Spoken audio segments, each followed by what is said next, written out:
सोहदे, सिटियाबाज, कबूतरबाज, इस शब्द से तो आप भली भांति वाकिफ भी होंगे।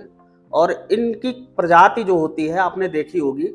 ये आपको आसानी से देखने को मिल जाएंगे किसी गांव में या शहर में या चौराहे पर। एक बाइक लेकर किसी को छेड़ना, किसी बहन बेटी के ऊपर फब्दी कसना, आते जाते किसी को तंग करना। इन सोहदों ने एक ऐसा कांड कर दिया जिसे सुनकर मानवता तो शर्मसार हुई ही, अगर आप पूरी कहानी सुनेंगे ना तो आपके अंदर का खून खौल उठेगा। आखिर इन सिटियाबाज सोहदों ने किया क्या जिसे इन्हें प्रकृति नहीं, भगवान नहीं, इंसान भी माफ नहीं करेगा। और अगर आप ये वीडियो पूरी लास्ट तक देखते हैं ना तो मैं यकीन मानता हूं आपके मुंह से बस यही निकलेगा कि अगर ये आपको मिल जाए तो आप पेट्रोल डालकर इनको फूंक देंगे। दोस्तों, जो कहानी मैं आपको सुनाने चल रहा हूं ना, वाकई ये मानवता को शर्मसार करने वाली ही नहीं, इंसानियत को शर्मसार करने वाली घटना है। तो आइए कहानी को शुरू करते हैं बिना देरी के। आज मैं आपको चैनल को सब्सक्राइब करने को नहीं कहूंगा। अगर आपकी मर्जी है तो आप चैनल को सब्सक्राइब करें, अन्यथा आपकी मर्जी है तो चैनल को सब्सक्राइब ना करें। बिना समय गंवाए आइए वीडियो को शुरू करते हैं। दोस्तों, उत्तर प्रदेश की राजधानी लखनऊ से मात्र 130 किलोमीटर दूरी पर एक जिला बसा है जिसका नाम है अमेठी। अमेठी में ही एक बाजार है जो बहुत फेमस बाजार है जिसका नाम सुकुल बाजार है, लेकिन कई लोग अब इसे बाजार सुकुल के नाम से भी जानते हैं। यहाँ पे एक किसान परिवार रहता था। घर में एक 16 साल की बेटी, एक बेटा और बेटी की माँ और बेटी के पिता रहते थे। घर अच्छी तरीके से चल रहा था।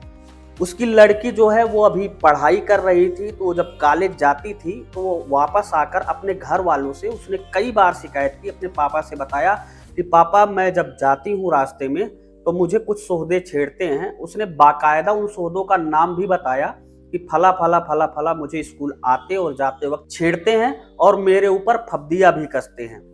अब पिताजी ने इसकी शिकायत थाने पर जाकर की, पर कोई हल नहीं निकला। आपको पता ही है, थाने वाले इन सब चीजों को तभी सीरियस लेते हैं जब उन्हें लगता है कि पूरी फांस उनके गर्दन में फंस चुकी है, तभी वो इन मामलों में त्वरित संज्ञान लेते हैं और त्वरित कार्यवाही करते हैं। इस मामले में भी वैसा हुआ।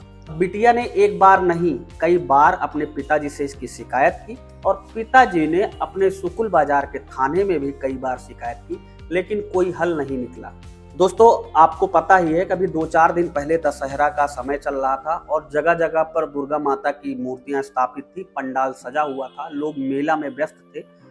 अचानक 27 अक्टूबर को दिन में पिताजी, जो घर के मुखिया हैं, वो जाते हैं बैंक में किसी काम से, और उसी दिन उनके गांव का मेला भी था, इसलिए लोग बहुत खुशी थे। घर के बगल में मेला लगा हुआ था, मेला काफी अच्छा लगा हुआ था और साउंड की आवाज काफी तेज से बज रही थी।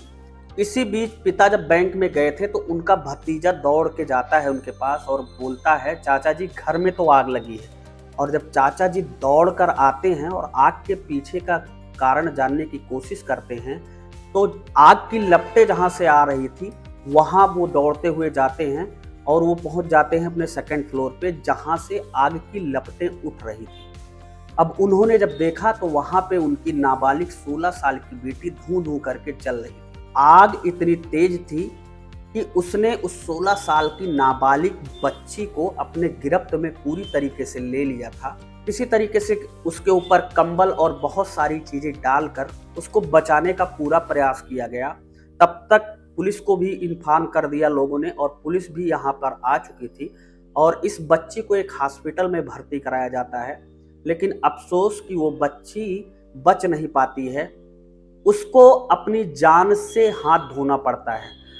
पिताजी से जब लोग पूरी घटना के बारे में पूछते हैं तो पिताजी बताते हैं कि हमने अपनी बिटिया की शिकायत कई बार सुनी थी, इस बाबत हमने थाने में कई बार रिपोर्ट भी की, लिखित मौखिक, लेकिन पुलिस ने कोई संज्ञान नहीं लिया।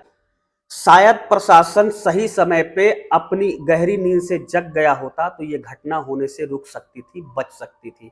दोस्तों, ये काम प्रशासन का ही नहीं है, हमारा भी है। अगर हम किसी चौराहे, किसी नुक्कड़ कहीं भी खड़े हैं और अगर वहां पे कोई ऐसी घटनाएं सोहदों के द्वारा की जा रही है तो हमें ये जरूरी नहीं कि हम उनसे झगड़ा करें, मौखिक रूप से उन्हें समझा बुझाकर शांत करा सकते हैं कि ये चीजें अच्छी नहीं हैं और ये समाज में बहुत ही बुरा प्रभाव डालती हैं। आपके पास भी बहन बेटी है, आप भी किसी से ऐसा ना करें। अब पिताजी ने 6 लोगों के नाम अपने ग्राम प्रधान के और 6 लोगों के नाम एफआईआर दर्ज की है।